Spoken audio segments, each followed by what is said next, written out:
not done. Oh, sorry, sorry. That's okay. No, I've already, Matt. I still don't know what we should do. Yeah. Well, I'm just gonna do another minute anyway, so we'll give him a couple of minutes, he's running it in for I don't know. I just need a minute or two. What's that? It's, I Yeah. got costs in the truck. The water?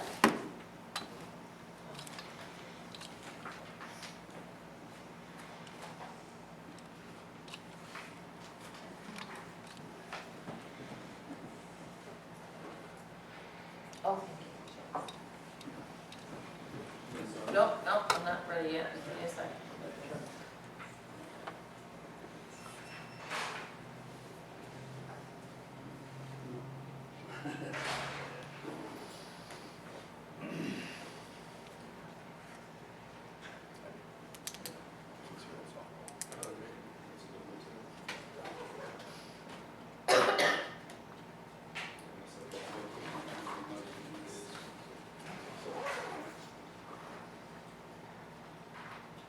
All right, go ahead. Okay, I'd like to call the April 16th, 2026 quarterly landfill committee meeting to order. It is 2:03, and Stacy has offered to take a roll call. Yeah, I'll just state everybody who's here for the record. We have Victoria Optak Cordero, Jacob Schrey of Hanover Engineering, Astor Lawson from the Bethlehem Landfill, Benjamin Matthews from the Bethlehem Landfill, Brian Marrow, our resident on the board, and we have Priscilla De Leon as well. And we also have myself, Stacy Werkheiser, the secretary, Jay Finnegan, our manager, and we have two representatives from DEP here today, Roger Bellis and Amy Fauch. Thank you, Stacy. At this point, I'm new here, obviously, so I'm the new guy in town, but we're going to turn it over to Astor through the agenda. Yeah, so for waste activities, multi-tonnages, for January, MSW, we had 16,055 tons. For February, MSW, we had 13,786 tons. And for March, monthly tonnages, MSW, we had 17,448 tons. For C&D, 2,335 in January, 1,354 for February, and 2,060 for March. For residual tons, in January, we had 623. In January, 581 in February, and 656 in March. We didn't take in any asbestos and no ADC or alternative daily cover. For sewage sludge, in January, we took in 38 tons, which was less than 1% of our total waste stream. In February, we took in 51 tons, which is less than 1% of our total waste stream. And in March, we took in 44 tons, which is less than 1% of our total waste stream. For out-of-state waste, we took 5,920 tons in January, which is 35% of our total incoming waste stream. In February, we took 4,367 tons, which is 32% of our incoming waste stream in February. And in March, we took in 5,920 tons, which was 34% of our incoming waste stream. For recycling, in January, we took 4 recycling customers. In February, we took 4, and in March, we took 6. Form use submittals. So we had a form use submittal from Suffolk County Water Authority, which is plant trash, approved on January 23rd, 2026. Heidelberg Materials US Cement LLC, which was plant trash, which was March 17th, 2026. Another Heidelberg Materials US Cement LLC, which was asphalt shingles, which was March 17th, 2026. And then another plant trash from Heidelberg Materials US Cement LLC, March 17th, 2026 was the approval date. For annual groundwater trend analysis, first quarter sampling event was March 2nd through March 5th. For correspondence and reports sent to the township, the Q4 groundwater report was sent February 5th, 2026, and the Q4 facility report on January 27th, 2026. For landfill operations, DP inspections, on January 20th, Matt Gugowski was on site for an engineering inspection. And then January 29th, 2026, we had Robert Mullins from enforcement. February 17th, 2026, we had Matt Gugowski. Again, February 26th, 2026 was Robert Mullins, Law Enforcement. March 17th, 2026, Matt Gagowski, Engineering, and then March 20th, 2026, Robert Mullins, Enforcement. For the post-municipal inspections, January 8th, January 15th, Scott Brown was on site. And February 5th, February 19th, we had Jacob Schrey on site for his inspection. And then March 5th and March 19th, we had Jacob Schrey on site for his inspections. Commercial waste vehicles, in January, we had total trucks of 2,080, February 1,780, and March 2,194. For overweights, in January, we had 22, with 22 warnings, 0 suspensions. In February, we had 24 overweights, 22 warnings, 2 suspensions. And then in March, we had 24 overweights, 21 warnings, and 3 suspensions. During Q1, North Slope Road does not need repairs, as well as not need repairs. Flare operations and gas collection. Arca's plant is the main gas collection system. Arca handles all routine and non-routine maintenance to maximize landfill gas production and minimize odors. January totals for the January average plant flow is 3,081 SCFM. January average flare flow was 0 for the plant ran full time. Total average GCCS flow was 3,081 SCFM. Total plant hours was 744 hours. Total flare downtime hours was 744. And total GCCS downtime was 0. February totals, the February average plant flow was 3,103 SCFM. February average flare flow was 2,987 SCFM. The total average flow from the GCCS flow was 3,113 SCFM. Total plant hours was 67 hours. Total flare downtime hours was 665, and total GCCS downtime was 0.9. So March average plant flow was 2,797 SCFM. March average flare flow was 0. Total average from the gas collection system was 2,797 SCFM. Total plant hours in March was 743. Total flare downtime hours was 744, and total GCCS downtime was 0.9. For radiation monitoring, there were 3 radioactive load alarms from January to March 2026. On January 5th, 2026, the load was identified as iodine 131, and the load was disposed of on site. On January 13th, 2026, the load was identified as technetium 99, and the load was disposed of on site. And on March 30th, 2026, the load was identified as thorium 232, and the load was disposed of on site. Current waste operations are in NR2A. Odor complaints, DP Amy sent over the odor complaints yesterday to the township. Abatement system continues to operate and discharge to the city of Bethlehem wastewater treatment plant. Leachate collection, leachate management system continues to operate as normal. City Hall leachate to water and carbon groups PFAS facility in the city of Bethlehem wastewater treatment plant. For January, we had a total of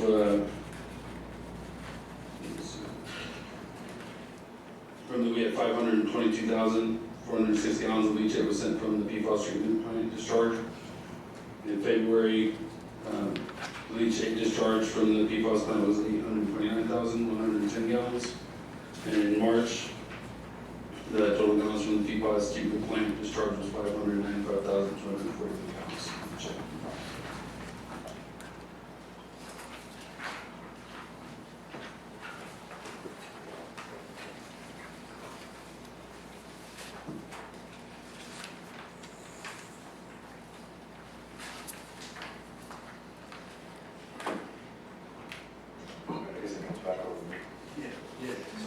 Run through the agenda here. Thank you, Astor. So item 5, I'll run through the highlights of the bi-weekly or bi-monthly inspections, HMI inspections. It's my understanding that this has historically been read verbatim as it's presented in the agenda packet. I guess I'd like to see whether the committee still feels that that's necessary. It's about 5 pages or so of text.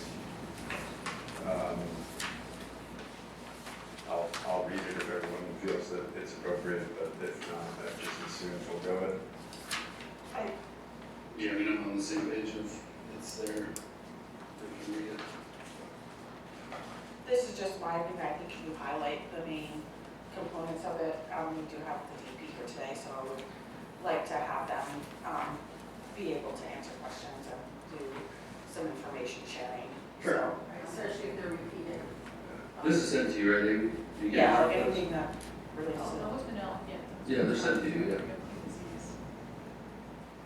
Okay, so yeah, I'll run through, I won't read word for word, but I'll run through each paragraph and we'll move along through.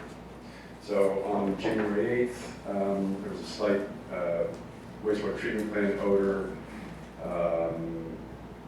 There were no landfill odors detected prior to the inspection, no vultures over the working face, and there was a slight gas odor coming down through the southeast corner, the southeast cells during the Excuse me, inspection. Jacob, just for the people who haven't been to this before, they don't know that the wastewater treatment plant, that's not a landfill-related facility, that's the Bethlehem. Yeah, that is a wastewater treatment plant. It is not connected in any way to the landfill. The reason that that's provided is to distinguish sewage-related odors from landfill-related odors. So on January 15th, a strong wastewater treatment plant odor was detected on Shimersville Road. There were no landfill gas odors detected prior to the landfill inspection, and no gas odors detected around southeast cells. Also no vultures over the working face. February 5th, 2026, no wastewater treatment plant odors were detected. A slight landfill gas odor along Apple Butter Road from the landfill entrance to the Red Barn Auto Garage, and a moderate persistent landfill gas odor detected near the southeast corner, the southeast cells. No vultures over the working face, and a slight garbage odor detected near the working face. February 19th, 2026, a slight wastewater treatment plant odor was detected near the wastewater treatment plant. A slight intermittent landfill gas odor was detected near the landfill entrance, between the landfill entrance and the self-storage facility along Apple Butter Road. No landfill odors through Steel City or along Riverside Drive after the landfill inspection. No vultures were observed, and there was a slight, moderate garbage odor detected near the working face. Gas odors near the southeastern corner were minimal and appeared to be improving. March 5th, no wastewater treatment plant odors detected along Apple Butter Road. A slight gas odor along Apple Butter Road from the landfill entrance to Calpine Gate B. No landfill gas odors after the inspection. No vultures observed over the working face. The landfill does have a falconer who's present the majority of the year. There was a slight to moderate landfill gas odor detected near the southeast corner of the southeast cells, and a slight garbage odor near the working face.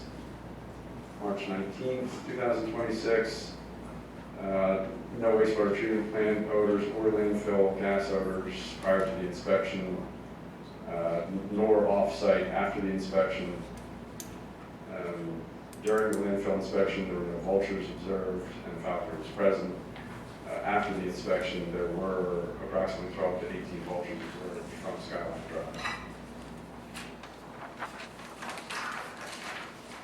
Drive. We provide a list in our inspection reports of action items and an updated status of those action items.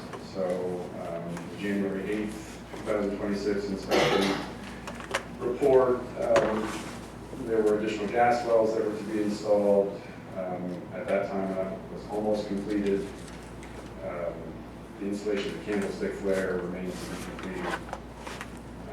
Extension of the odor mister system has been completed. It was completed as of January 8th already. Clean out the mud grate located southwest of the leachate tank was still to be completed at that time.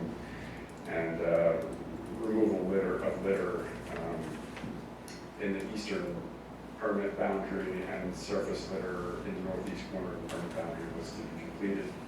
And there were erosion erosion rills on the western side slope of NR1A, which was to be completed, to be repaired. January 15th, 2026, the gas collection piping had been almost completed at that time. The candlestick flare still to be installed. Clean out the mud grate by the leachate tank, that's still to be completed. Litter removal and picking in the northeast corner was to be completed.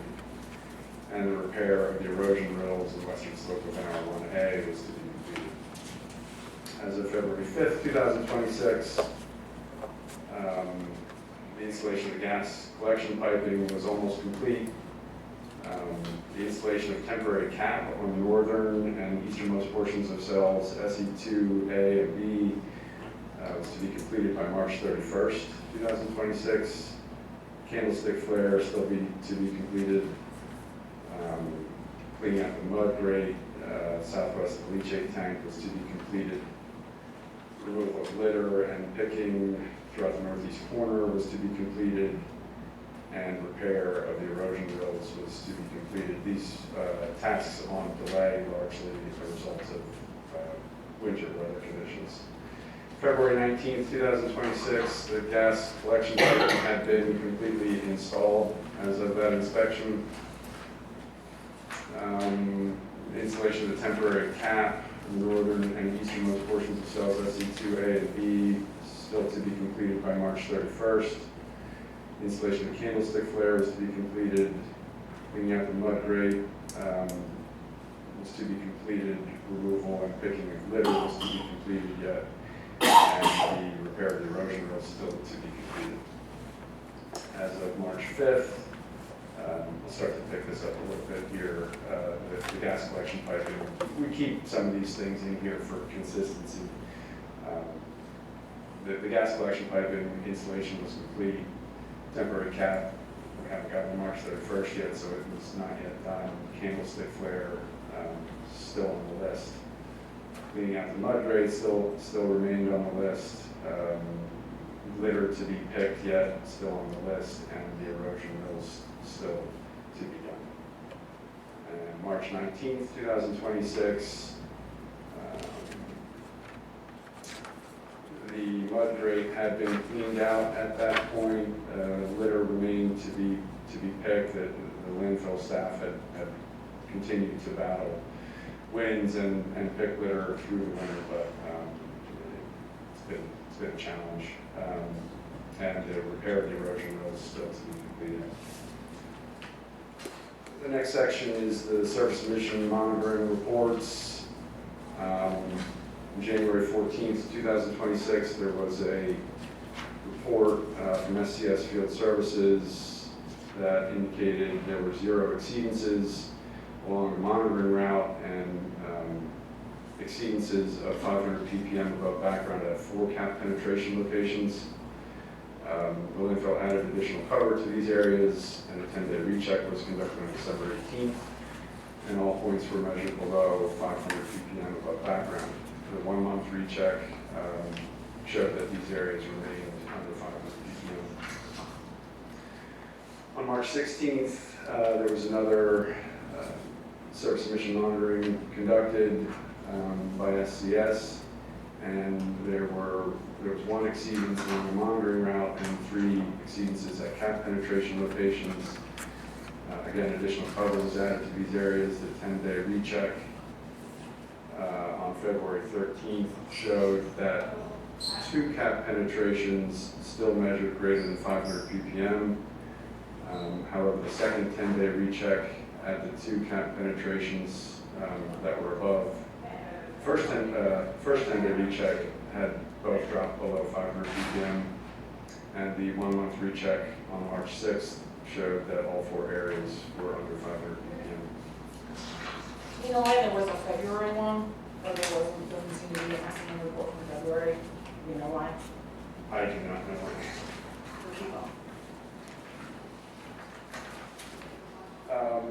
So we provide some highlights of the DEP inspection reports in our HMI inspection reports, typically noting areas where the department has indicated something that might be a concern. So, I think the receipts report on March 16th, but it's covering all February dates, so that, I think that was actually from February.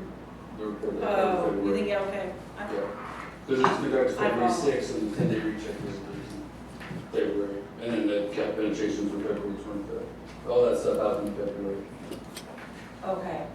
So maybe we just don't have March's date Yeah. then yet. Yeah. We have It's not February's, like but that. not March's. Right, March isn't, Okay. isn't. So number 2, it's just referencing February. Thank you. So the DEP inspection items that were noted in December 18th, 2025 DEP report, there were no landfill odors detected.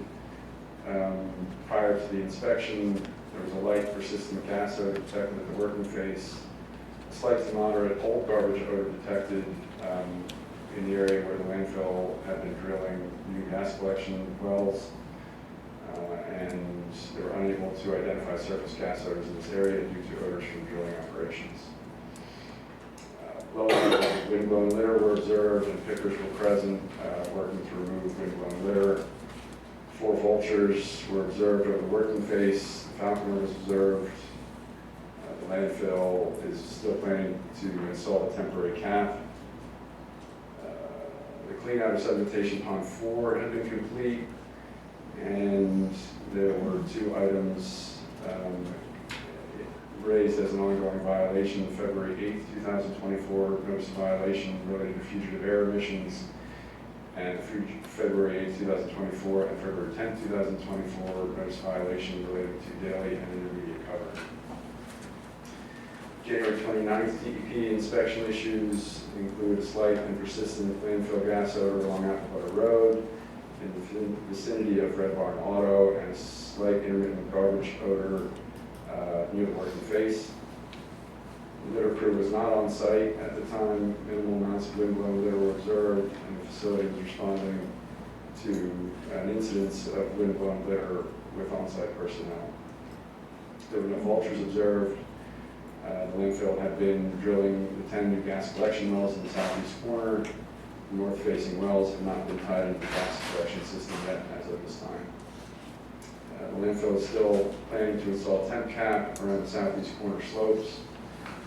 And at the exit interview, it was stressed to the landfill that items 1 and 2 above should be proactively addressed. That relates to the odors and their ongoing violations in the January 14th, 2026 consent order. I think there might be a word missing there. At that point, they were resolved by the consent order. Yeah, they have been included in the consent order and therefore removed as NOVs. Thank you. And February 26, 2026, DEP inspection issues. There were garbage odors detected on Apple Butter Road near Red Barn Auto, and the odors ranged from slight to moderate garbage odors, which were persistent. There was some mud observed being tracked from the landfill entrance onto Apple Butter Road, which was not observed airborne. The landfill is currently replacing bristles on the sweeper and will sweep the entrance and Apple Butter Road upon completion. Total dimensions of the working face appeared to be outside the 100-foot by 100-foot standard. A slight intermittent garbage odor was noted in the vicinity of the working face. There were minimal amounts of litter observed on the south side, and the landfill had been working to respond to the complaint of visible litter on the north side. Litter crews were to return on February 27th to work on the north side. Specific questions related to gas flow from the landfill to Archaea were not able to be answered. A slight garbage odor was present in the area of 10 new gas collection wells in the southeast corner, and the following exit interview concerns were noted. The recent uptick in complaints received by the department regarding odors, complaints regarding litter and cover on the north slope, mud tracked onto Apple Butter Road, Department Odor Patrol observations, dimensions of the working face as it pertains to 100 by 100 standard, litter/flagging control and pre-planning for high wind events, landfill is requested to begin submitting daily photos of the final working phase cover to the department upon receipt of this inspection report. And within 15 days following receipt of the inspection report, the landfill is requested to provide responses to the following. 1, response regarding working phase size. 2, status of recently installed gas wells. And 3, how the landfill plans to facilitate communication with Archaea to provide information regarding the activity of the gas wells at the time of department inspections.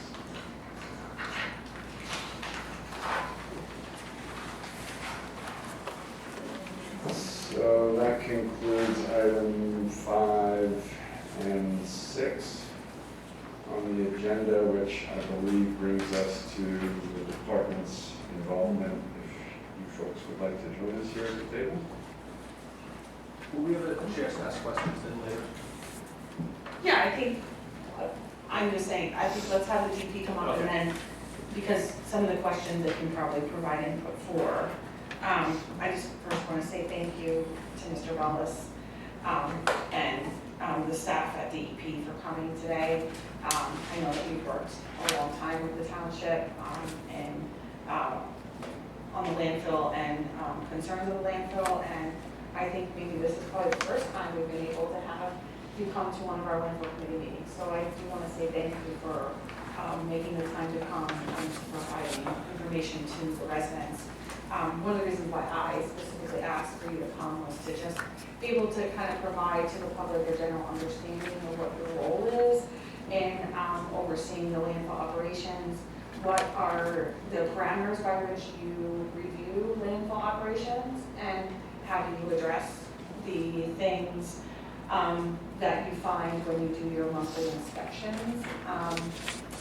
And I guess that's kind of where I thought we'd start, and then perhaps we can then from there go into the consent decree and be able to provide some more information on that. But I think first and foremost, it would be really helpful for the public. We have some people I have not seen come to our meetings, so I would be really helpful for them to kind of explain just what do you do, how do you do it, and what are your parameters. Sure. So, I'd also like to welcome you too, because I know you've been here several times in the past, and it's always helpful to show the residents that the side of the DEP that cares, so. thank you. So I mean, just to start off, the fact that the department's here today. Introduce yourselves. Yeah, I'm Roger Bells. I'm the Waste Program Manager, and with me is Amy Paul. She's the District Supervisor. Robert Mullen is the Inspector. He reports directly to Amy. Obviously, Amy has a lot more firsthand experience through Robert, and Amy was doing the inspections for a while because we were short-staffed. So it's critical for Amy to be here with me today. She knows a lot more about the day-to-day operations at the site.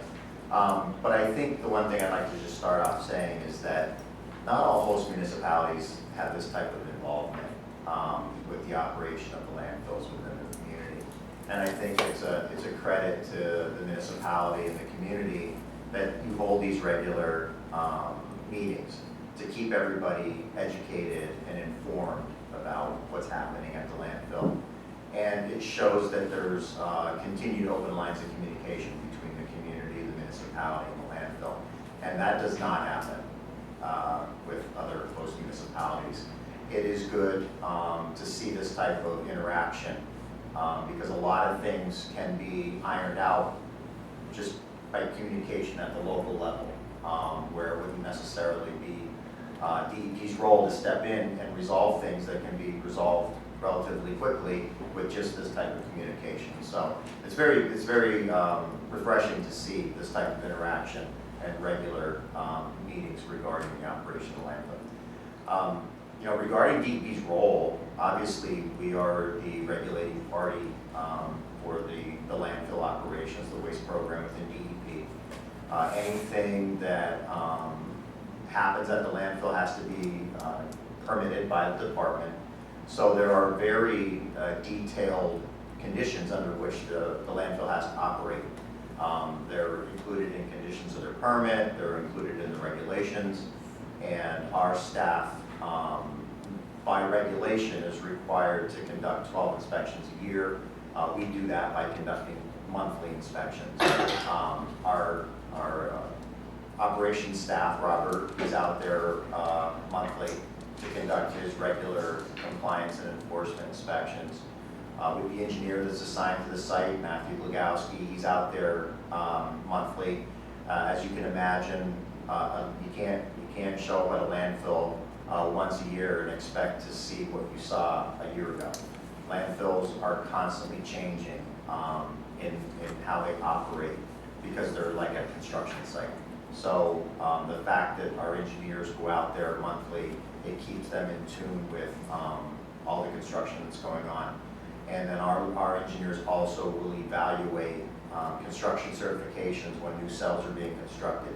The landfill has to confirm with our engineering staff by their review of documentation that the cells are constructed correctly. As you can imagine, we want to make sure that the liners are constructed correctly, that the liners are protected appropriately, that the leachate collection systems are installed appropriately, gas collection, capping. So it's critical for engineers to play a key role out there as well. But so from a compliance and enforcement perspective, our inspectors are out there monthly to confirm that the landfills are operating within their nuisance minimization control plan, keeping dust down, keeping litter down, keeping odors down. They're making sure that the landfill is complying with their limitations on how much waste they can take in a day, average daily volume, maximum daily volume. They're there to monitor the gas collection system to see that it's operating appropriately. The SED basins, they look at those to make sure that they're being maintained appropriately. So, I mean, realistically, that's the role the department plays. Our staff is out there on a regular basis confirming that the landfill is complying with the conditions of the permit. Now, at times, you'll see in our inspection reports, there will be identification of concerns.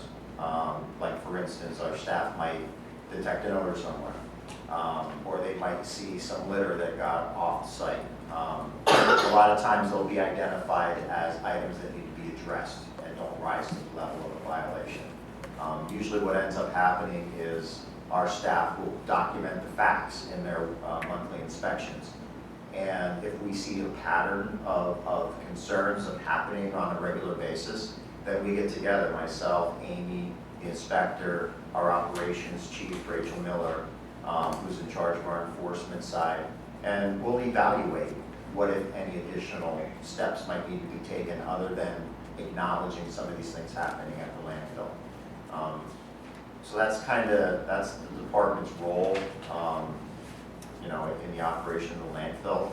The one thing that maybe I'll touch on before we open it up to questions is that, while I was talking through the idea of acknowledging or recognizing concerns in the inspections, what rises to the level of enforcement, the department and Bethlehem Landfill did reach a pretty extensive agreement back in January to resolve the items that had risen to the level of needing notices of violation, needing corrective actions.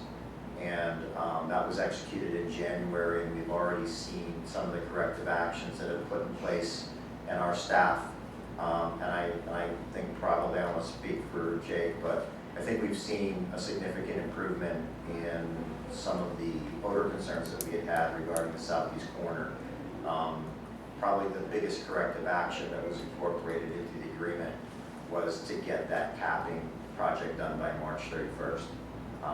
And Bethlehem met that goal.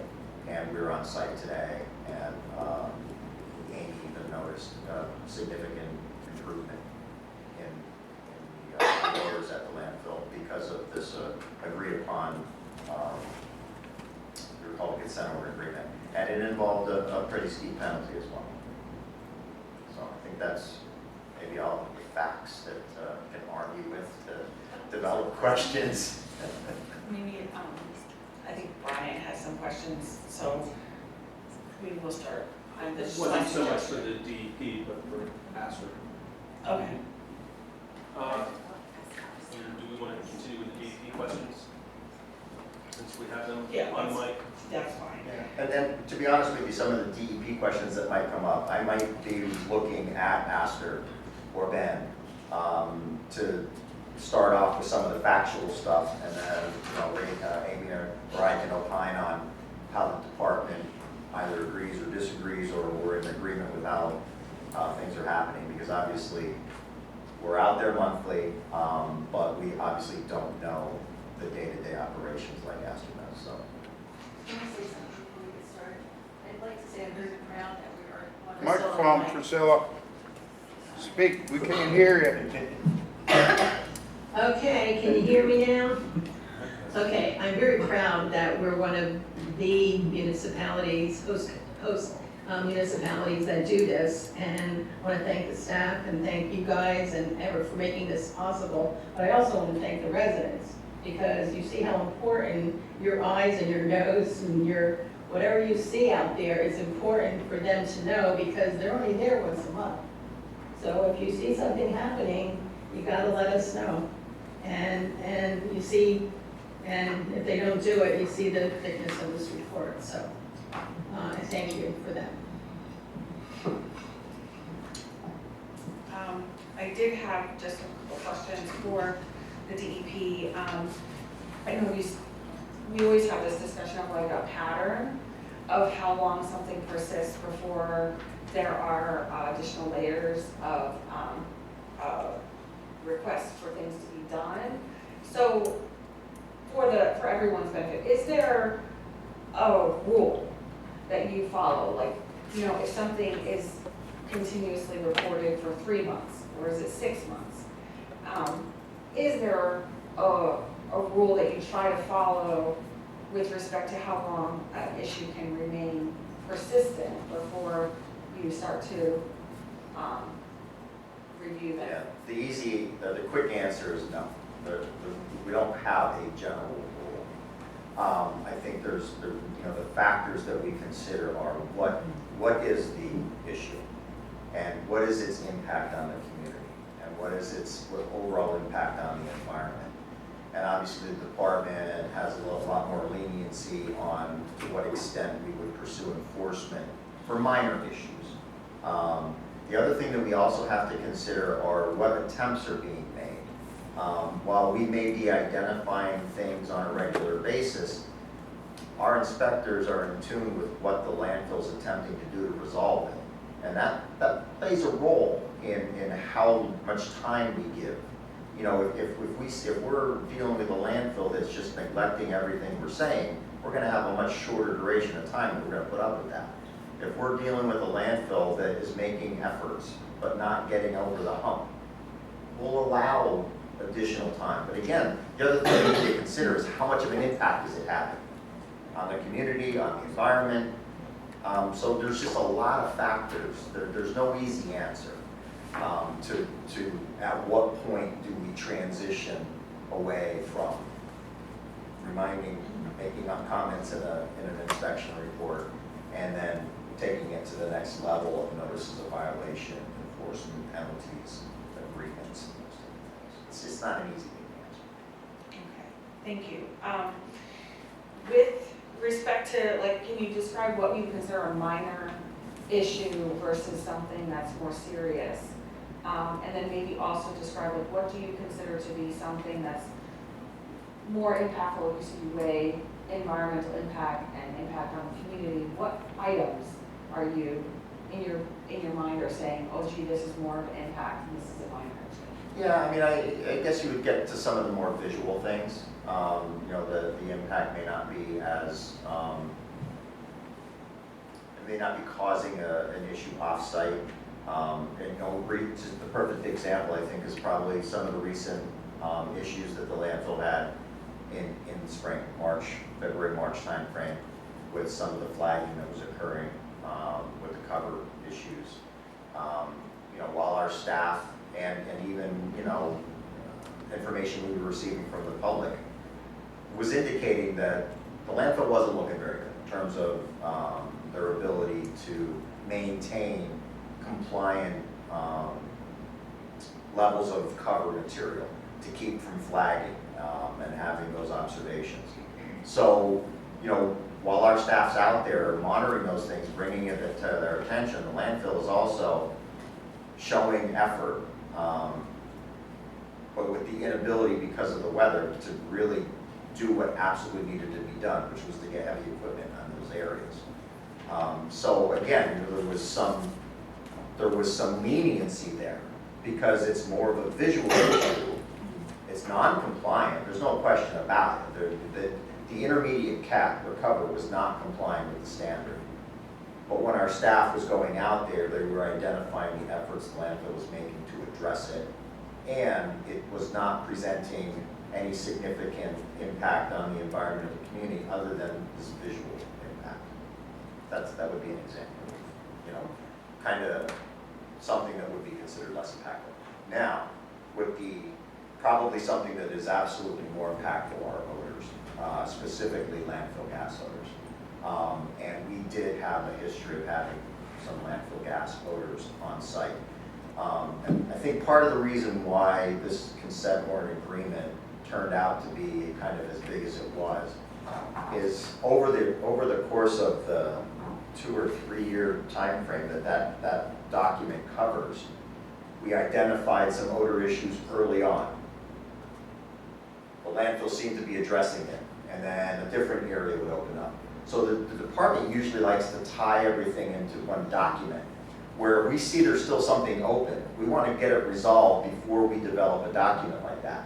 And I think what ended up happening with this one is there was some duration of time where we thought something was fixed, and while we were waiting to assure it was fixed, something else happened. And then we were like, well, we can't resolve this issue until we get this one done. And then that one issue would seem to get resolved, and then, so we created kind of a monster with that one in that we couldn't close out some things because we were waiting for other things to resolve. I think the one thing that we probably look at in the future is to try to, if we have to do any type of enforcement beyond a notice of violation, we're probably going to try to get to it a little quicker to get it so that we don't have to have this huge encompassing document that covers a 2 or 3 year span of issues. But that was why it ended up occurring that way, just because it's a lot of the issues, while we're similar, involved different reasons why there were problems. Okay. I think I've expressed this, and I think the community has expressed this just in general, that the length of time that a notice of violation is outstanding is a concern for the community. We were very happy to see that it got resolved by way of the consent decree. I always point out that that consent decree is my understanding between you and the landfill, so the township didn't really have an ability to provide party input to that document and negotiate anything or provide our position on that as a party to that particular thing. So I think that that's just notable in those circumstances when there is something, it's always between the landfill and DEP without the township really having a lot of ability to intervene, and so to speak. We don't have an intervention capacity when those things occur. And I do appreciate the explanation about the reason. I think the other question that we see a lot of times is on a report it says for something that perhaps is an issue, whether big or small, it always says like not determined. So there's like no violation. I never see violation, even if ultimately you issue a notice of violation, that term violation never shows up on the checklist. But it always says like not determined. So can you explain a little bit about that? Yeah, I think probably because the inspection reports at times need additional consideration from staff like Amy, myself, and Rachel. Again, the main reason for the monthly inspections and the inspector's goal or main reason for being there is to document facts. There are things that are pretty cut and dry where our inspectors have a level of confidence that they can put a citation on there and mark it as a violation. But a lot of times there's areas where they'll document the facts and not know immediately if staff like myself, Amy, or Rachel would consider that to be a violation, and it's marked non-determined, allowing the department additional time to make that consideration. We're gonna consider that a violation or not. I would say, I think we do have some inspections that actually mark violations. If you go back to like the notices of violation, they'll spell out in there, what source the inspection reports those came from, and those will list violation. But if it's, say, we issue a violation on February 4th, it shows up in a notice of violation, on the March inspection, they're not gonna continue, if it's the same issue that's ongoing, they're not gonna continue to mark it a violation, because then it appears in our system that it's like two separate ones, but it's really the same one that's continuing, but we're still tracking it because that notice of violation is still open. Okay, thank you. I had, in January, we had anticipated having DEP come, so I had come up with a list of questions. I don't want to take up all of the residents' time going through my questions, but I do want to say thank you for providing the written response. I think for the public's benefit, Stacy, we could publish the questions and the written responses from the DEP, just so that the residents can see what the questions were related to. The one that's kind of outstanding, the hot button topic, I think, of the day is the size of the working face. And in, at least my understanding was with the consent decree, there were some more, I don't think I'm not sure if the consent decree really covers a working face as an issue, but, and you're shaking your head. No, we did not address that. So that, the size of the working face is not something that you could use the consent decree to address necessarily, my understanding. But what is the required size of the working face, and what? Right, so our regulations don't stipulate anything specifically, other than the landfill needs to comply with this nuisance minimization control plan. When, I think it was at the time, it was IESI, I think, went through the southern expansion. Is that I forget what the terminology is. Southeast realignment. We had requested them to do some updates to their nuisance minimization control plan, beef it up a little bit to assure that they were mitigating, and in this case, odors to the fullest extent possible. One of their mitigation measures for garbage odors was to keep the working face at 100 by 100 foot limit. So that is in their nuisance minimization control plan as a garbage odor minimization tool. And it's not a regulatory requirement, but our permit requires that the landfill comply with its approved nuisance minimization control plan, which it is. When this came to light, I think it was mostly because of observations from the north side, where there was this appearance where the tipper was located versus where the heavy machinery was operating versus where the waste was actually being placed and compacted. It appeared to be an enormous area. Upon investigation,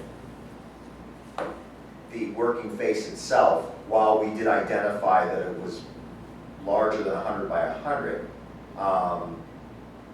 wasn't overly large. So we are working with the landfill to better define, how they're going to manage that and how we're going to go out and attempt to verify that. We're not going to go out there with a tape measure. You just can't do that. It's not safe. So we're coming up with ways. They've developed some drawings to help the department and themselves track that working face size. But one thing that we need to remember is that where the tipper is located, and for those that I'm sure everybody has seen them, but basically it's a device that they could back the garbage trailer onto, unhook the tractor, and it will dump out an entire tractor trailer load onto the ground and then can be processed. So where that tipping occurs is away from the working face. So their heavy equipment then pushes that material over to the working face. So the other thing that we've been working with the landfill on is to try to figure out how to minimize and regularly keep that distance at a minimum to try to alleviate from litter coming off when they're pushing it. But literally that 100 by 100 only is applicable to where they're actively compacting. Does not include the tipper. Does not include the area where the material touches the ground and gets pushed over to the working face. And I think that's where people were seeing, because at times you may have 300 feet between the tipper and the working face.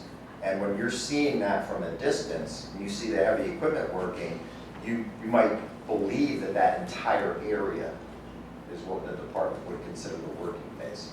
And it's not. It's where the compaction, where the placement compaction is actually occurring.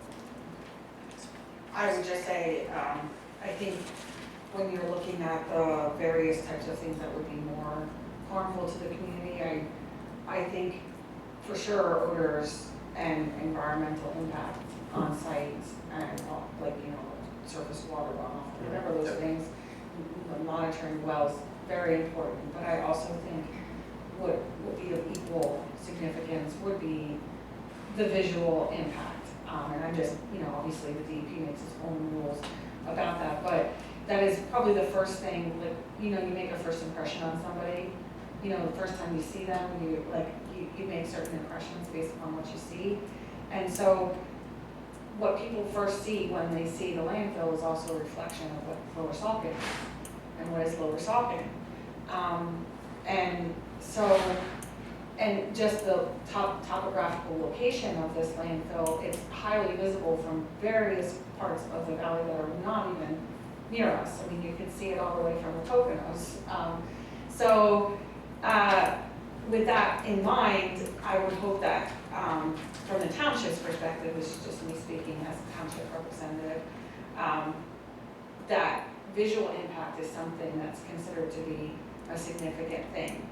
More so, you know, I would say in line with odor complaints, because somebody's visual perception of what they see is just, you know, just as bad as odor from my perspective. And I understand that you have to weigh different things, but given the location of that, of the current operating phase, and then what's able to be seen from that spot, you know, it is a very concerning issue that a lot of people see.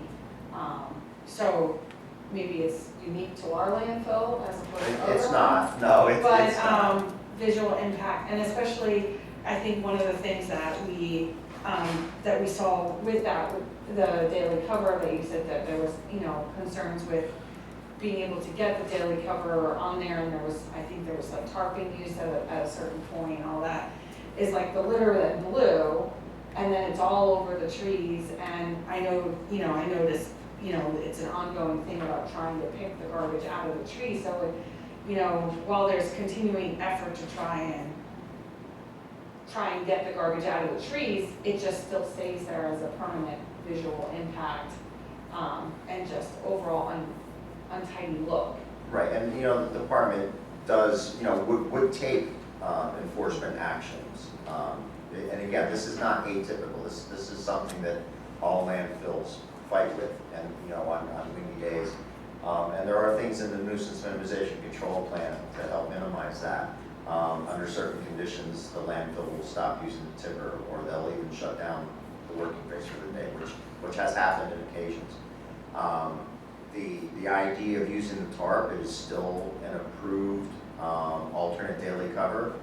I think what was learned in those couple instances where there were observations that it had blown off overnight is that the landfill had to do a better job of securing it, and then also making the call based on what the expected weather conditions were going to be, to just not even utilize it for that evening if it's going to be expected high winds. So the landfill did come up with a plan, you know, under certain expected weather conditions, they're going to use soil instead of the tarp. And then they've also developed some additional means of holding the tarp in place better. And the only thing I forgot to mention with the visual component is that northern side is especially sensitive because of its location to the National Heritage Corridor, which is also in that location a co-trail to the 9/11 Memorial Trail. So it's a very important asset to the whole Lehigh Valley. Yeah, yeah. And that specific section of the trail is utilized for various, high visibility events that happen throughout the year. And so, I would just emphasize that what you're able to see from the DNL trail. Let me address that real quick, because I think that was part of the, some of the main concerns are that in some way, the application that was evaluated by the department is not representative of the current operations, and that's not accurate. The northern realignment that was approved, and the Form D had identified the trail as being where it's located and evaluated the potential impact that the northern realignment might have on the trail. Did line of sight studies, and the department's evaluation with that information, they concurred that there was not going to be any significant impact from a visual perspective on that trail. And we've had staff confirm that as recently as today. Back in January, we hadn't had an opportunity to get out there, so I had asked the landfill's consultant to walk the trail. He was unable to see any portions of the active landfill from the trail. We had Robert, our inspector, go out about a month ago, maybe? In January, and walked the trail. We were on it today. And we could not identify any place on the trail where the landfill was visible. That's fantastic news. I'm Yeah. grateful that you. And realizing that, in January, you're looking at worst case scenario. Now we're starting to get leaf cover. Now at times you can hear some background noise. You might be able to pick up a backup beeper or whatever. Again, that type of noise levels are not considered a nuisance. And then those types of issues only get better with the leaf cover. It's going to drown out anything like that. And if you can't see it with no leaves on the trees, obviously, as the seasons progress, you're not going to see it. You're not seeing it now, so you're not going to see it with the leaves on the trees. But we did confirm that. Thank you. I don't want to ask any more questions. I feel like the residents and the other members of this committee might have questions, so I'm going to stop my questions for now. I'm here to listen, and I want, again, my thing was I'm proud that we're the only municipality that does this too. You gotta remember there's a public out here wants to listen to you. 1, 2, 3. Okay, I said I'm here to listen to everybody too, but I also, because I've been doing this for a long time and this is repetitive and you guys, same thing and same as and whatever. But, so I'm proud to be one of the host communities that is involved with their landfill because it's important. It's important to hear from the residents, and I urge you to please call every time you smell the landfill. To me, it's a smell. When you open up your back door or the front door to go outside and the odor hits you in the face, that is not your quality of life. That is not how it's supposed to be, and it happens. And unfortunately, if one person calls because their other 5 neighbors did not go outside at that moment, they're not smelling it. So it doesn't mean it doesn't exist. So to me, odor is very important and whatever. But I'm gonna have to leave in a few minutes, so I really appreciate you coming. And that's pretty much all I have to say. I got a question related to the smell. There's the mitigation, the consent order. Do you think that will minimize the smell going forward? Or when I looked at the smell reports historically, there's been more complaints, it seems, after heavy rains and in the evenings in the summer. We're getting to that season where the rains are going to pick up and the humidity and wind shift in the evening and it smacks you in the face as soon as you come home. Is that going to be going away, or am I looking forward to another stinky summer? Yeah, listen, we did the best we could to put the projects on paper that we felt were going to be most impactful to minimize odors. We think we accomplished that. Are there guarantees to that? Absolutely not. But we feel like the project that was just recently completed on by March 31st, and the upcoming project that's supposed to be completed in June. That's capping and wells. Capping and gas collection. There are not two better mitigation measures for gas odors than capping and gas collection. And that's the key component, is to try to stay ahead of odor nuisances by having an aggressive capping and gas collection schedule. And we think we've got that accomplished with this agreement. Fingers crossed. Can I just say something before they, okay, I'm speaking into the speaker. Okay, so I think it's very confusing when people call, and we've gone through this, the number, and it says, hang up, this is not an emergency, I forget what the wording is, and that scares people off. And then they hang up, and they don't realize that they have to wait, and an odor complaint is, I don't want to say an emergency, because it's not a gas explosion, it's not whatever, but in order to get a DEP person aware that there's an odor going on, you have to wait till the answering machine picks up. Leave your message in that, and you have to do that. So don't think, oh my God, I have to hang up because it's an emergency, call back tomorrow. No, I always say the DEP nose has to smell it, and in order to get that nose out there, you have to call at that moment and tell them how long it's been going on.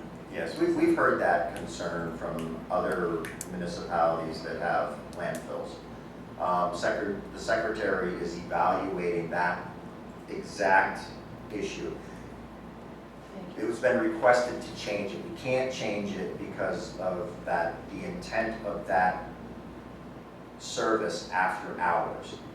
We have to maintain that emergency line. Secretary Shirley's evaluating some alternative to that answering. There might be a different answering service for non-emergency after-hours events. They're still evaluating that. But just so the public hears this, if you call after hours and you get that voicemail or that message, don't hang up. The department does consider your registration of an after-hours odor complaint. I wouldn't say we call it an emergency, but we consider that information that we want to know real time. So if it's happening real time, we want to know about it real time. The difficulty lies in that if we find out about it the next day, or a lot of the public likes to use the electronic submittal now, where you can file a complaint electronically by typing your information in. We don't see that real time. We see that the next day, or if it's submitted on a Saturday, we don't see it till Monday. So don't ever use the electronic submittal to report odors. We won't find out about it until hours or days after it's submitted. Call your neighbors when you smell it, make them go outside and smell it. I don't know, but, and anyway, so with that, I'm leaving, so thank you, everybody.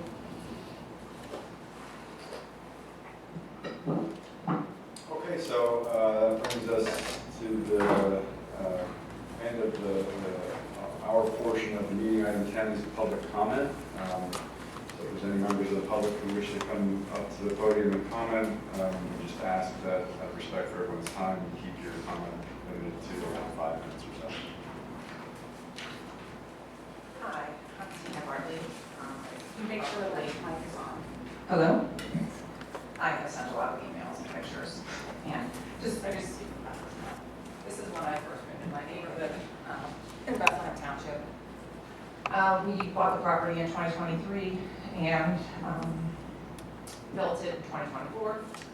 And I think about March of 2024, so I think the permit started in 2024.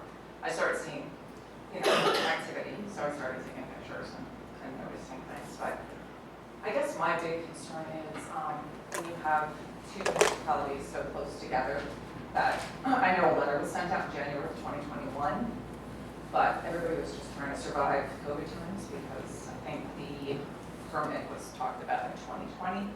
So everybody was just surviving, wiping their groceries down.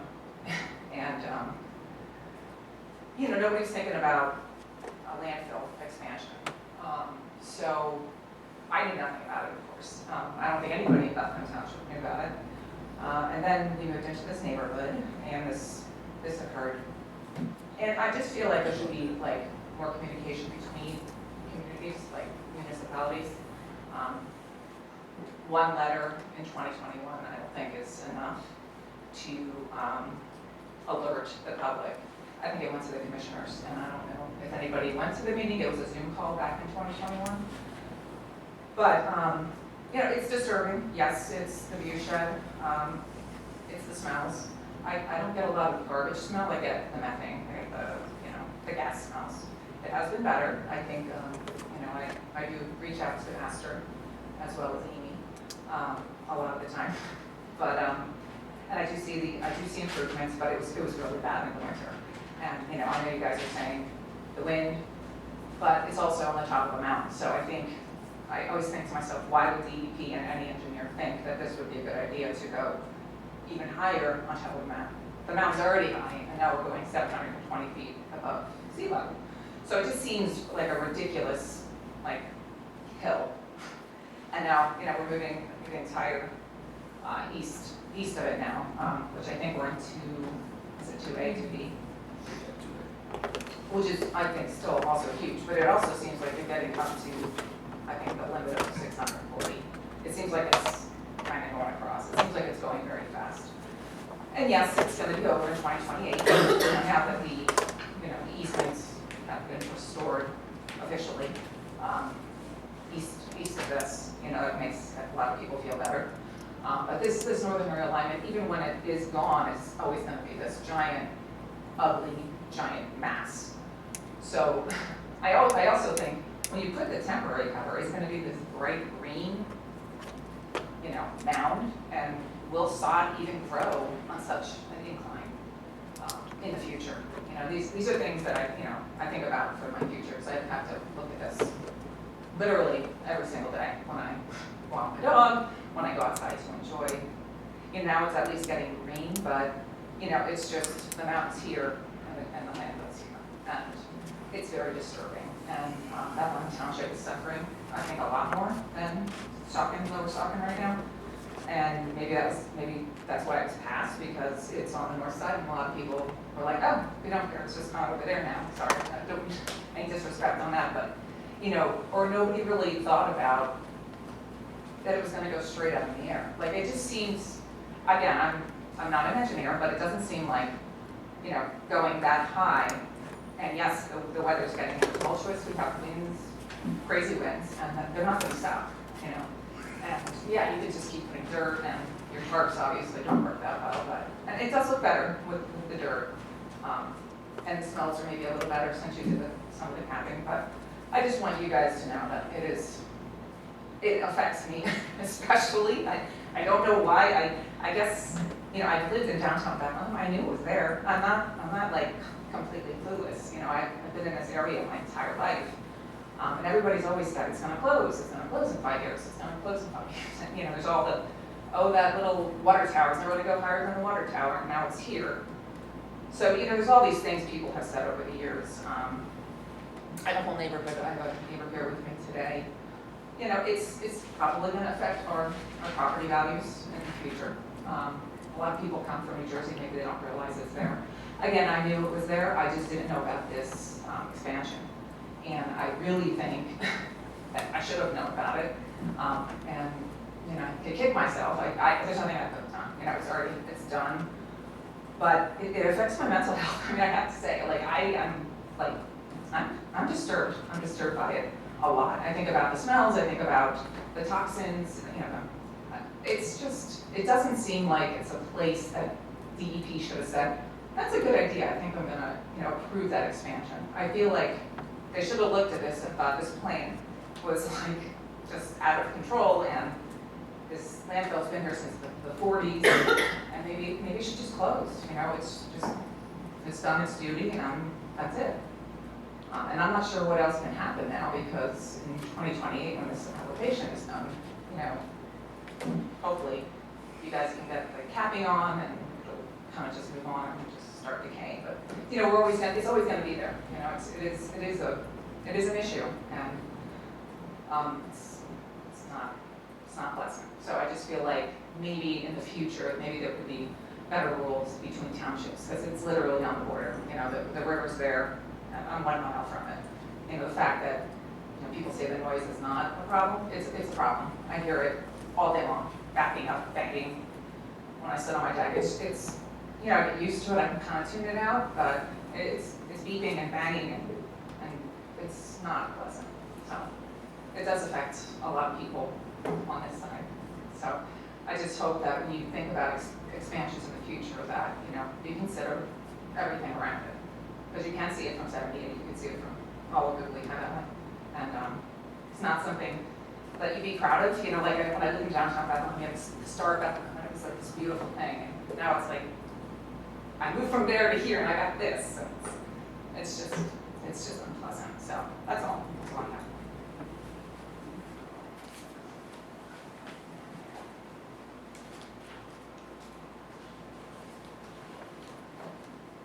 A lot of us were really heartbroken to see the deforestation on the mountain. You know, if you're looking from Bethlehem Township, the trees are gone from the top of the mountain. It's especially heartbreaking Sorry, ma'am. because, Would you mind introducing yourself? I'm sorry, I'm Lynn Hill, Lower Saucon resident. Real quick though, I mean, we've had some correspondence, I think, with you. Yes, And I think the department has confirmed that there's been no deforestation of that area. you should really look at the before-after pictures because there used to be trees and now there are no trees. And I have to tell you, and maybe you've seen my letter to Joseph Buzinski about this, the communities around here, residents in Lower Saucon, St. Luke's University, Bethlehem Township, the DNL National Heritage Corridor, am I missing anyone? We've all spent, you know, probably a couple $100,000 for litigation to try to save the 208 acres of conservation easements that the landfill had purchased a couple of years ago. And after spending all that money and winning the case, we see that there's no trees at the top of those mountains. So I just want to clarify, we haven't taken any trees down, and Amy's seen it where there was a straight line winds or tornadoes, like they fall. A lot of the trees are just dead, which happens all around the area. I mean, there's people that are actually logging in the area from Still City to where 78 Rye Drive. We have taken no trees down, 0 trees have we taken down. There was a letter that Mary Ann Garber wrote to Gary Estek approximately 2 years ago, declaring that they were going to remove no more than 50 trees. Oh, that was just for water sampling, but that I wasn't. don't want to be gaslit here. Not being gaslit. There Yes, used to be a forested mountain, and now the top of that mountain is we have not taken no trees out of forested. the top. You go look at it. I mean, don't call me a liar. I'm not. I've been The other listening to thing you. I must point out, you know, this is what happens when you have a landfill in your community. People talk about odors and they say, oh, are you sure you're not smelling the farm or the water treatment plant? No, you know, we're intelligent people, and when we see something, we're going to say something, and we don't want to be gaslit about it. On the application for the Northern Realignment expansion that was submitted to DEP, it clearly stated that the operations would remain on the south side of the mountain. Now that's there in plain English for anybody to read in black and white.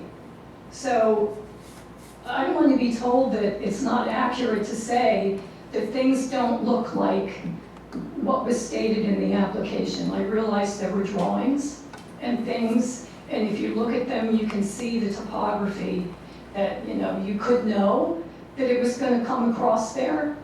But it's kind of been an axiom in this community, in the surrounding area, that the landfill was going to stay on the south side of the mountain, that it would never come over.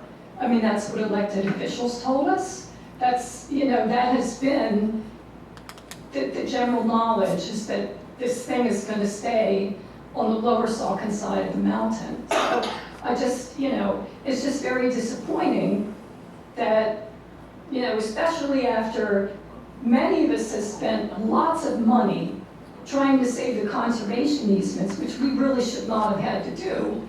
But that's because we had people on council who had errors in judgment or whatever. The other thing I want to say is the large working face, it would seem to me, is going to attract more vultures.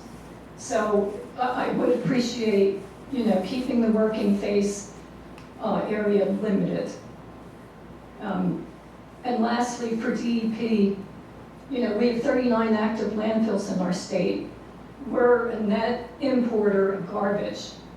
And I would like to see better technology,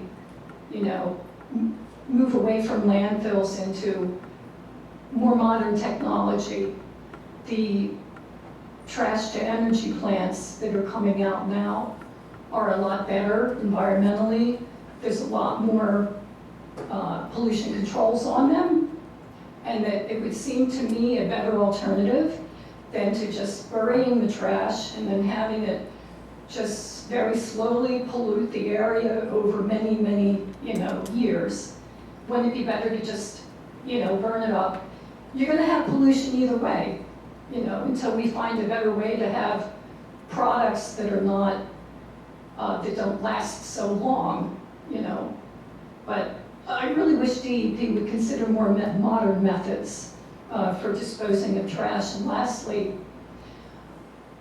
we're happy that there is less trash coming from New York and New Jersey, but now what we're seeing are trucks coming through our back roads from more local areas, from like Bucks County and south of here.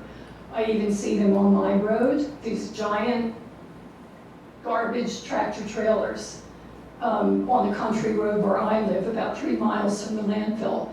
You see them coming through Hellertown as well. So while we've solved one problem, we've created another. We don't really want to have these giant trash trucks coming through the small town of Hellertown and the back roads of our beautiful community that we want to keep rural. So I thank you for coming, all of you, and I appreciate the hard work that you've done. And thank you for addressing the items that were in the consent order. I know it's hard work, so I appreciate your time. Thank you.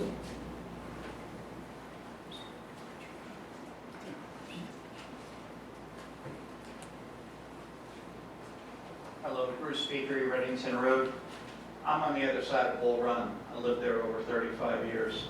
So when we moved there, couldn't see the dump. Now, as Tina said, it's a monstrosity. Can you tell me how high it is now? In terms of feet, meters, whatever? Yeah, so I'll let Astro plan on that, but the one thing I'll say is that the northern realignment did not raise any of the previously approved highest elevations. It just extended those same exact elevations eastward. But I know better the exact. Our permitted height is 725 feet. And what is it now? The highest points are about 720, 725. Like the main road where we have the stockpiles is all 720. We stopped building them at 725. Some of them have settled, I was telling Roger earlier, they're settled to about 720. So it can't go any higher? That's our permitted height, 725. All right, so again, just to reiterate what Tina said, and Victoria, there we go. Oh, this is from my property? Okay. This is 725. That's the cell 1, cell 2, and then 3 will be this way. But Got it. the rest are supposed to be 640, so it'll be lower, which it looks like it's close to it. Yeah, okay, But this is definitely not what it was before, yeah. right? When you said permitted area, it never went up in the air. But it has, the northern realignment has never gone higher than Right. 720. I don't think it's ever gone anywhere. This is what it looked like before. It was flat. Yeah. It was flat. It was completely flat. Right, but So this long is here. right, it moves forward. That elevation is the same elevation as what's behind it. It just looks higher because it's closer to your property. Because it's here. Right, right. It's Tina, the just perspective. respectfully, because he's on his comment period, so we just want to do one person at a time. Yep, that's what I So anyway, like I said, I mean, 35 years ago, and I'm sure the trees have gotten bigger, and it's not like we've lost a lot of trees on that hillside, the landfill side of Bull Run. And again, we're concerned with, any runoff, whatever going into Bull Run, behind the river. But it's just an eyesore, it just really is. And, yeah, it'd be nice to be able to convert it to something that's a little bit less taxing. The other question I had for the DEP, maybe I got it wrong, but when you were somebody was talking about warnings, right? Somebody was talking about warnings. So with their constant violations over the last 10 years, why are you giving them any warnings? Why aren't you just giving them fines? It's like somebody that keeps speeding. Like, stop giving them warnings, just give them a fine. Right, so, I mean, again, they're not consistently the same issues, right? So we developed a CONA, the consent order agreement, to address certain issues. One of which was the odors, which I think, we think we've got the plan in place now to help ensure that the gas odor issue is not going to be an issue moving forward. When it comes to things like the flagging or seeing some materials through the surface, those are the types of issues that we've seen the efforts that were made up to these dates. But again, I think we were in a situation February, March, and into early April, where the conditions were taxing and that they knew what they needed to do. The department was giving them some leniency on getting it done, because they weren't capable of getting the equipment on there. It doesn't make it right. It's still, it was non-compliant with the standard, but the department considers some of the reasons why. Again, though, when those things are identified on an inspection report, it's intended to be factual.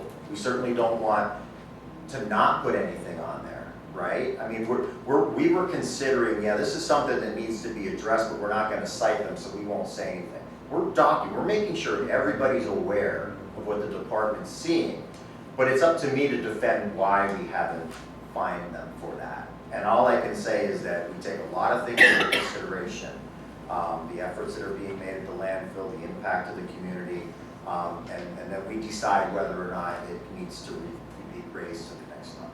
Yeah, I mean, there's a period of multiple years. It's not something like this is only 2 years old, it's been going on. And do you use drone technology? We do not. You ought to use some of the fine to invest in it. Thank you. If we went back 36 months, because we're only looking at 3 months of report, there's the whole status of action items. It says to be completed, to be completed, to be completed.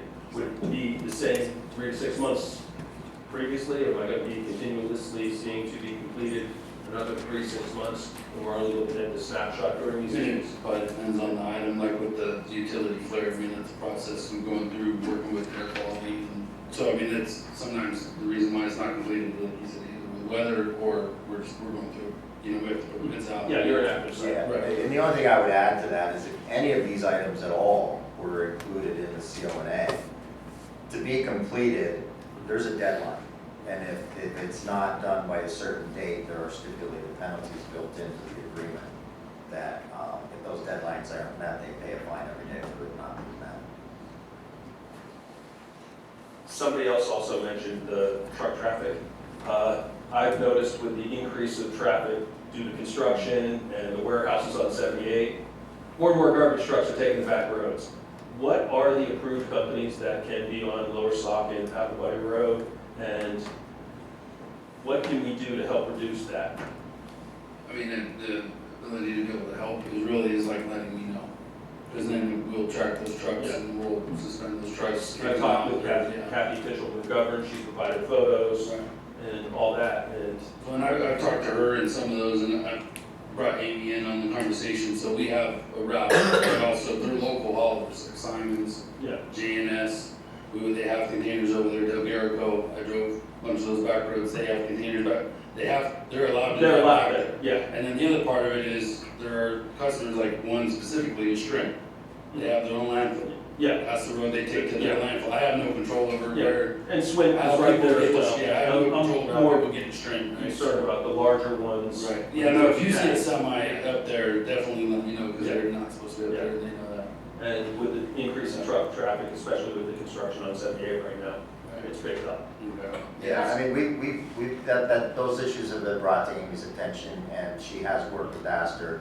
A lot of the vehicles that were identified in the photos were concerned that they were either not going to the landfill, or they were local and could be on that road.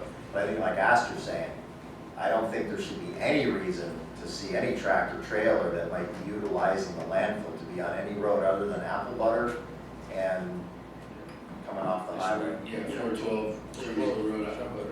If That- you see anybody outside of that, let me know right away. I guess just a follow-up, made me think about one of the questions, and looking at the solid waste report about the percentages. Is the majority of trash coming from places south of us right now, like Bucks County, Montgomery County, or any places south of us? I mean, without looking at a report, it's hard to say where majority of it's coming from, it's off the top of my head, but I mean, we service the whole Lehigh Valley, so. And then we have stuff that comes from, I think the only place we don't accept trash from would be, I think Carbon, right? We're not allowed to Carbon, It's Monroe, that's Monroe right. County, I know it's yeah, they have their own Monroe. plan. But they have a flow control thing, I think, going on, but, yeah, I mean, if somebody calls us and we bid it, they can come from the north, the south, from the east, and come from the west. I'm just pointing out because I think like when the whole northern realignment and I'm not sure when the approved route was in place, like whether it was northern realignment prior to that. But at that time, the amount of out-of-state garbage was coming from like New Jersey and New York, where 78 was the closest interstate road to get to the landfill. So it kind of made sense, but if the landfill is shifting the location of where the garbage is coming from to be from places south and west versus north and east, there may be different routes, and I guess that's the question. If it's coming from south and west, are they still required to get on 78 to get off Apple Butter, or to get on to Shimersville to Apple Butter?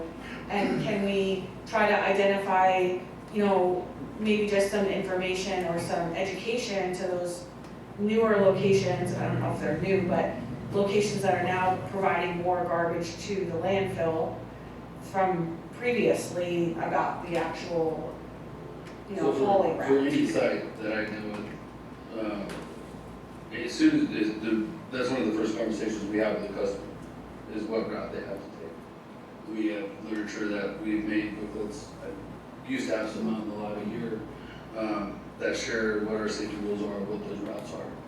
So like Again, somebody a lot from of the it's- south would have to get onto 78 to then get off at 412 to take Shimersville. And So then I I think look at that's the- Freemansburg, and then we come through Lower Sucker Road, and, they have to come in Shrewsbury, that is the designated route. And like Astor said, I think the best thing that you can do from a public perspective is if you see trucks that you feel are probably not supposed to be there going to the landfill, let the landfill know. Yeah, I mean, I get residents that send me pictures, and we immediately look into it. If it is one of our trucks, yeah, we reach out to them, suspend them right away, and if it's a persistent problem, we kick them out.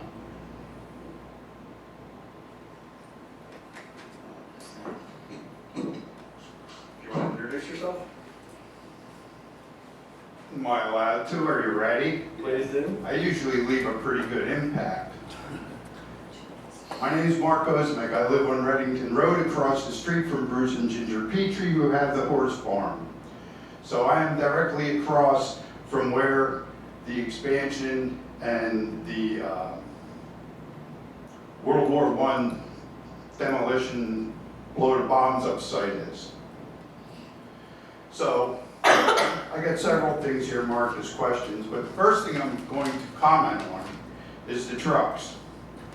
And I understand, and I don't know what it is, I don't have it in front of me, But I understand the garbage dump does have routes that they want the trucks to take, wherever they come from, and that's fine.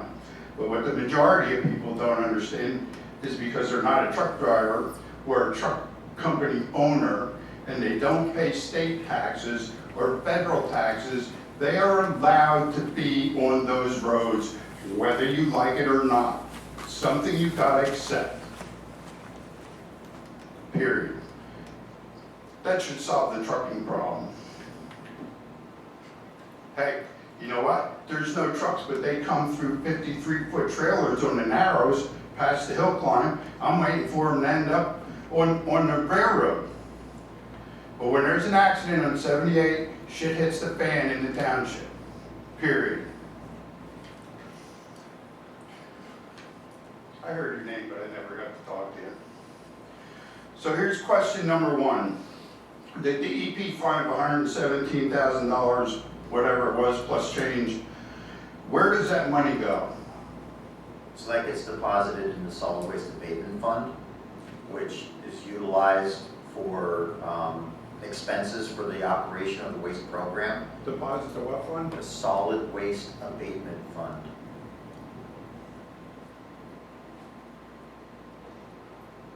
And our program is budgeted out of that fund.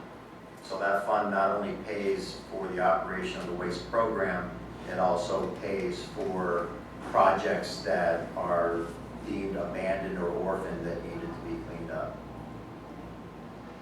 Okay. Was there ever any, or would there ever be any consideration on compensating the local neighbors that have to tolerate the landfill when things happen? Like when the smells come, or the garbage gets blown around, or gas smells, or something of that nature. Would there ever be anything that would benefit the residents in the local area? The regulations are pretty specific regarding penalties taken by the waste program. All penalties are to be deposited in the solid waste abatement fund. Okay. Question number 2, in reference to my papers over there. It was on the last page about cleaning up trash and stuff around the landfill, I guess, or when it blows over. Does the landfill ever send people out to Shimersville Road? Because I noticed Shimersville Road's really garbaged up a lot lately, I mean a lot. And I know it's not on Apple Butter Road, and I don't know if it's people, you know, driving down the street, I don't want my soda no more, I don't want this no more, because I got it in front of my house from people. I got a motorcycle tire sitting out there now. But do you guys ever take care of Shimersville Road? We have, we're not responsible for it, but we have sent crews out there to get paid for crews to pick it. Kudos to you. Is Shimersville Road a Bethlehem Road or a Lower Saucon Road, or is it a state road? It's a Lower Saucon road. So is the Lower Saucon, No, wait, Shimersville is City, where, Bethlehem. I'm thinking about Shimers- Ringhoffer. I don't know why Shimersville and Ringhoffer, they don't sound the Pretty sure same. Shimersville are a city. Shimersville is city of Bethlehem. Sorry. so then we should have Bethlehem in there cleaning up some of their trash on the road. Excellent.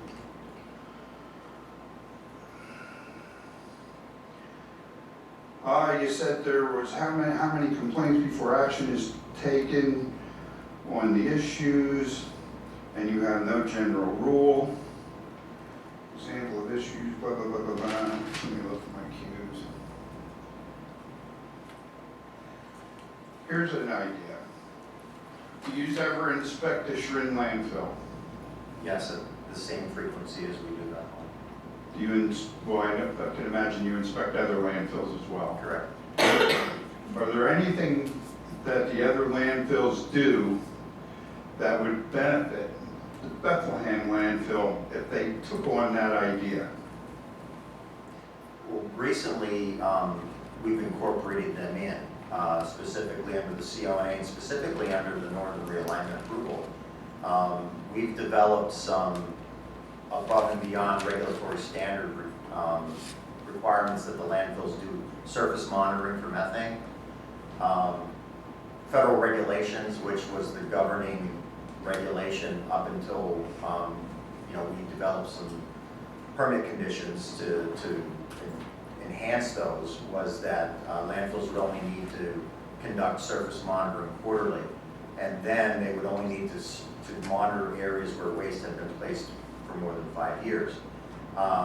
Over the years, the waste program has learned that methane begins generating a lot faster than 5 years. And when the landfill's in a condition where it may have extended periods of time at intermediate cover, meaning a soil cap versus, because they're gonna place waste there in the future, instead of a synthetic cap, that we require them to do those areas monthly. So what's that happening with the landfill, and we've done this at multiple other landfills, Shrin being one, Keystone, almost across the board, Grand Central. We have these requirements built into their permits now, where they have any areas of intermediate cover, where they have these soil caps, they're conducting monthly monitoring on those. So they're catching any potential surface emissions more quickly and can take mitigation measures, whether that's adjusting wells in that area to do a better job capturing gas, adding additional cover. So to answer your question, I can't think of anything that any of the other landfills are doing, but we more recently have beefed up our requirements for surface monitoring and the mitigation measures that the landfill has to take if they discover any of those surface emissions. Okay. I don't know if you can answer this for me, but when I would call and I would talk to Concetta, she would say, what does it smell like? I don't know, it smells like garbage. Does it smell like gas?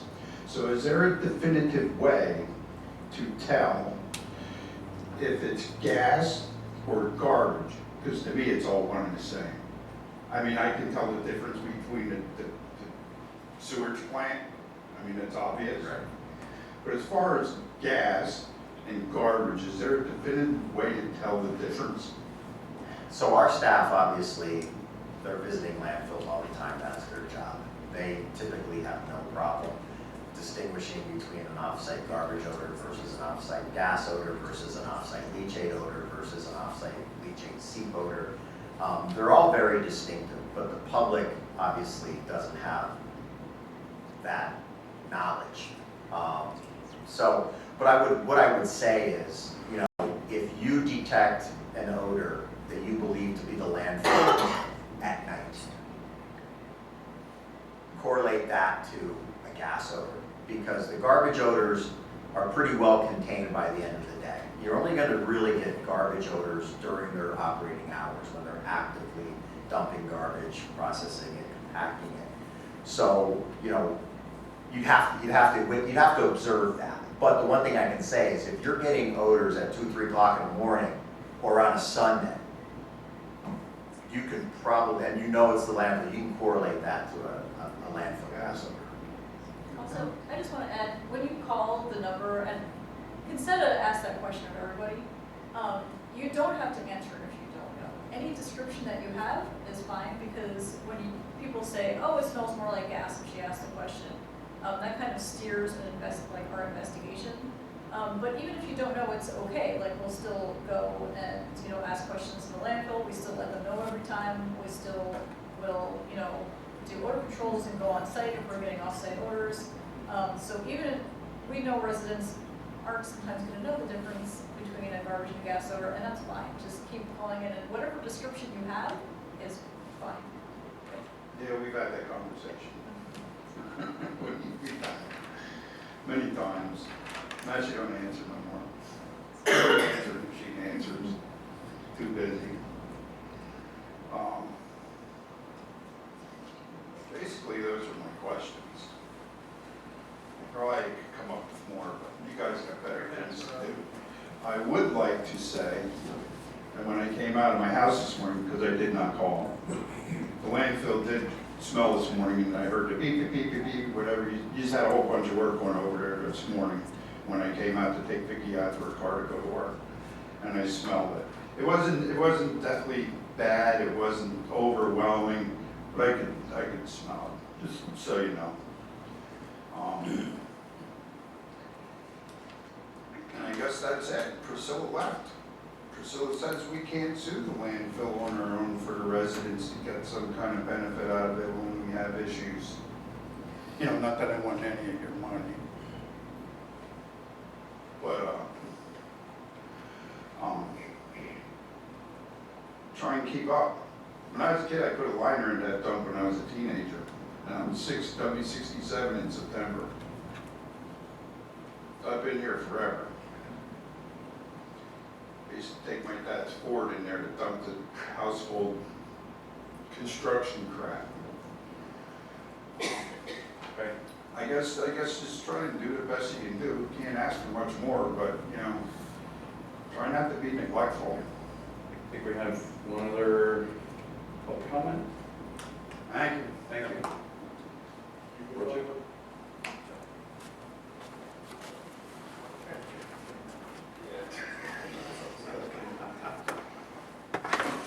Bruce just admonished me to keep it to 3 minutes. My name is Robert Blasco. I live on Reddington Road, right down from Bruce and Jimmy. I have a question to what is the expected benefit of the falconer? The falconer?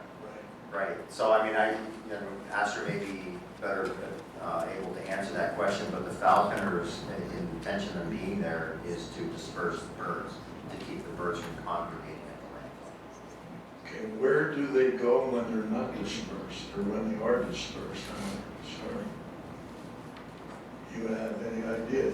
Well, no, but the idea is that if they're constantly harassed, that they will eventually avoid the area. They avoid the landfill and they turn around and go to local church playgrounds. That's where we've seen them. Are you talking specifically about the turkey vultures? Mennonite Church in Steel City is one of their, should I say, infamous hangouts. So they disperse them, but they don't kill them, they don't unalive them, however you want to put it, they still exist.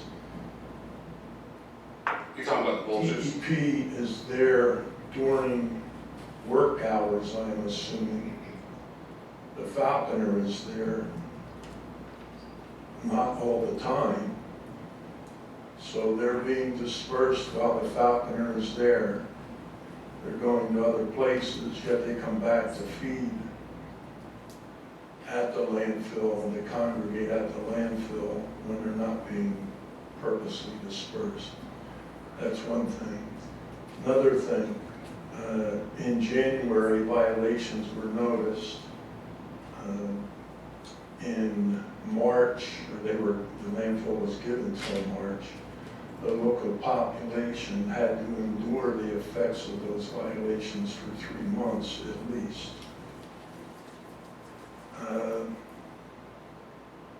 Another thing that gets me is that there is no DEP requirement for the working phase. There's no DEP requirement for how far the tipping area is from the working phase, correct? Correct.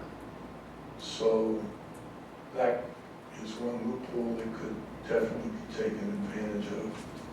You could be tipping anywhere from 100 feet to 1,000 yards theoretically, and pushing it all that way, and the local population has to put up with that. Going along with what Bruce said when he was up here as far as ticketing violations, a landfill already knows the regulations that they're violating. It's not like you're surprising them with new violations or unknown regulations every month. So I have to agree, and I've often thought this, that when they violate a regulation, they should be fined immediately, period. It was answered as far as the height of the latest expansion has not gone up any higher because that's all the higher that they are permitted to go. My question would be, what determines the height? You mean the measurement? What determines how high a landfill can go? I was under the impression, or I had been told, that it has to do with the gradient of the slope. Is that true? That plays a role. You know, the landfills can take different construction, ways of constructing their landfill to get a higher peak with a smaller base. Such as? An MSE wall, Right, okay. right? That's what I thought you might be referring to. Right. What is this wall? What's it made of? What's it constructed of? Well, an MSE wall is a combination of earthen material, mesh, different geosynthetic components that ensure that its integrity, you know, once it's constructed, can maintain the load that it's intended to maintain. That the northern realignment had an associated MSE wall with it. That wall has not been constructed yet. It's hard to see, but if you visualize the west side of the landfill from the north, there's already an MSE wall on that side, and that would be similar to what was proposed and approved for the northern realignment. Approximately what percentage of that MSU wall is earthen? Is it like when they put in an earthen dam, what percentage of it is dirt, basically? I'm not sure that I can answer that question, Yeah. but It's probably more than 90%. Yeah, It's the- earth, quite a bit. little layers of geosynthetics. Yeah, I mean, there's proven technology that was engineered and reviewed by an engineer to ensure that the wall would be constructed properly. So it seems to me that every time someone asks, can it go any higher, the answer is always given back from my attending different meetings, that it can't go any higher because that's all the higher it's permitted to go. I think what they're saying is that's all the higher it's permitted to go right now. I think that the population would think that that means that's all the higher they're ever going to go, and that's not the answer that we've been given. I don't understand, for one thing, how it is that they can continue to dump garbage, but that same garbage cannot always be covered. How can you dump with heavy equipment and then turn around and say we can't get our heavy equipment in there to cover it? Seems like a farce to me. You can't remedy the situation because of weather. How can you dump in that same weather? The odors are definitely not limited to working times. We can smell them all weekend at times, many times late into the evening and throughout the night. Those are my comments and questions.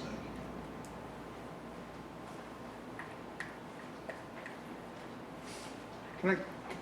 Can I address a question on the height? Does that have anything to do with sea level? Yeah, that's how it's measured. Okay. Yeah. Is there anyone else from the public who'd like to comment? Is that MSE wall ever gonna get built on the northern realignment? And will it help visually if there was?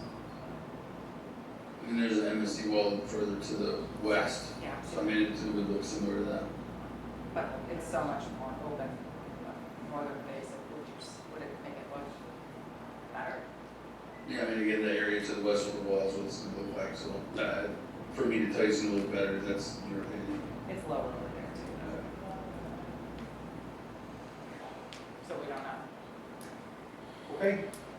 If there's no more public comment, I think we've reached the end of our meeting, and we can adjourn. Thanks for coming, everybody. It's been another lovely day. Now I can go home and drink beer.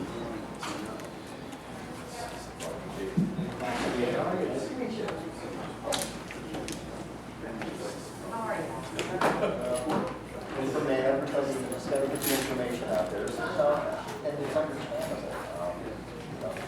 Somebody that just doesn't have access to all the same information that, people that deal with this letter. Sometimes it's helpful to hear it from somebody other than the landfill. It is, like, it's just, We do it once a year. yeah, it's so ambitious to do it all. So that's why I have very good notes on how to register you guys. Yes. Once a year. Luckily, you know what, since I was there, we're actually. It really is more, Well, on their website, they give more information. they always tell you, they always tell you, if you don't register the first day, then all the stuff is sold out. You do, so- you will not get them. So, Let me come out and I grab them. appreciate that you guys. Yeah, no, you I have have to the whole thing. because that's sometimes why you get I can give you 10 now and you take that off. I'll give me keys to the garage. I will find Well, I'll give you what you need, and then, or unless you have a spot, but if you need to find one. I'll show you where to put them. Okay.